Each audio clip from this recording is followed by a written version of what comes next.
Oh.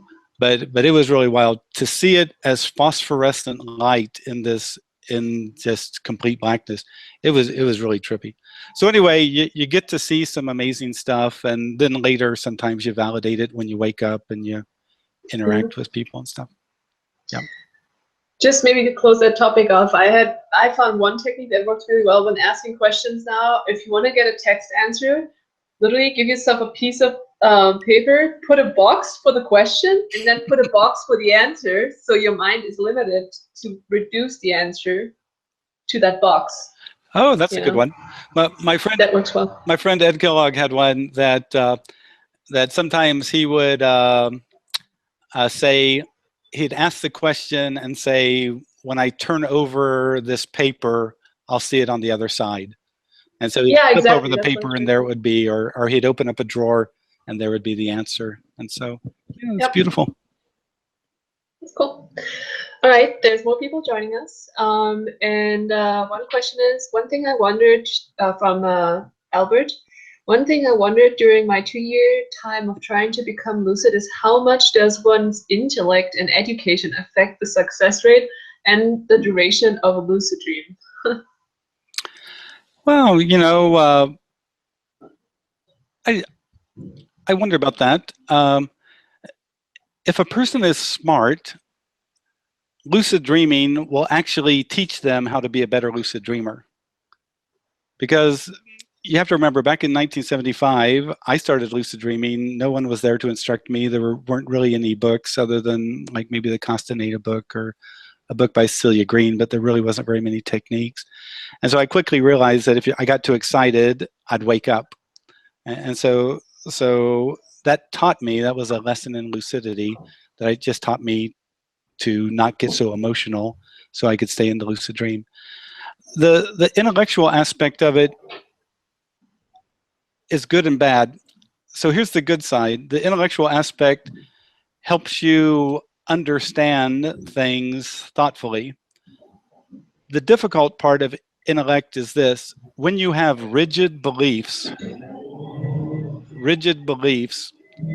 then that makes some things difficult in a lucid dream because your rigid beliefs are reflected in the lucid dream.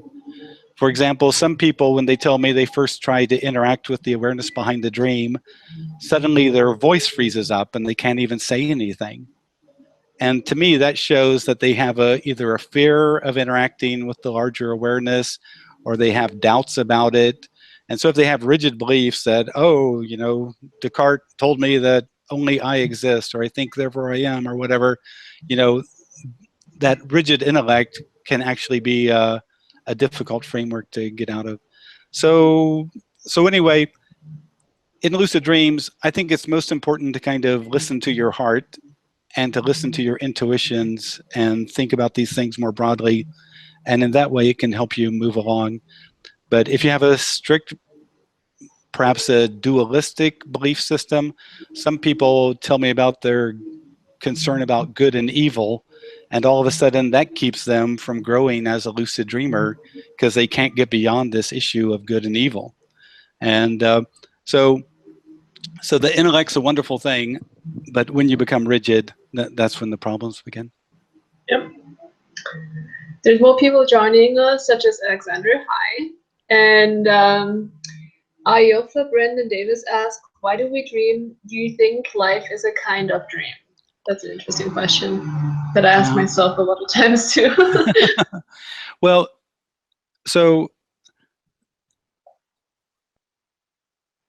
the Dream Yoga 101, or the first class in Dream Yoga, if you're a young student in a Dream Yoga monastery, I feel is coming to understand that all of this serves as a dream. But to me, that does not mean that all of this is illusion or fantasy or has no meaning. What they're trying to tell these young monks is that all of this exists as a mental creation. So in a lucid dream, I realize that I can mentally create things by my beliefs, by my expectations, by my intent, by calling on my larger awareness. And I know that's the same thing in dreams. And in my second book, Lucid Dreaming, Plain and Simple, in the final chapter, I have a technique that you can use in the waking state to show you that you exist right now in a mental creation or a type of dream. So yes, we exist right now in a type of dream. We have our own individual dream, and then we have our collective dream together. So Lena and I are connected with all of you, and all of our little bubbles of dreaming are connecting together, but we're also involved in our own experience because we're all interpreting it in our own way. So why do we dream? I'm going to tell you why I think we dream. Dreaming is an open platform. So oftentimes in computers, we'll talk about open platforms, you know, that if you have a platform, then you can do anything there.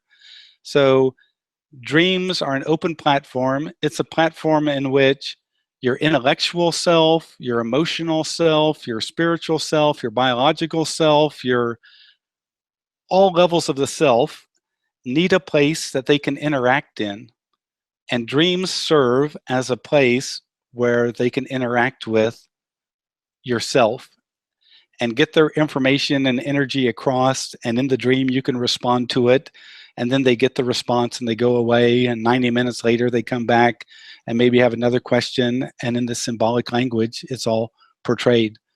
But people normally accept that, oh yeah, my biological self, yeah, I had a dream and I really needed, and I really knew I needed to pee in the dream. And then I woke up and I realized, oh, I really needed to get to the bathroom and pee.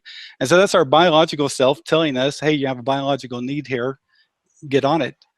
So that's what's happening. But what people don't understand is our larger awareness is also engaged in this game.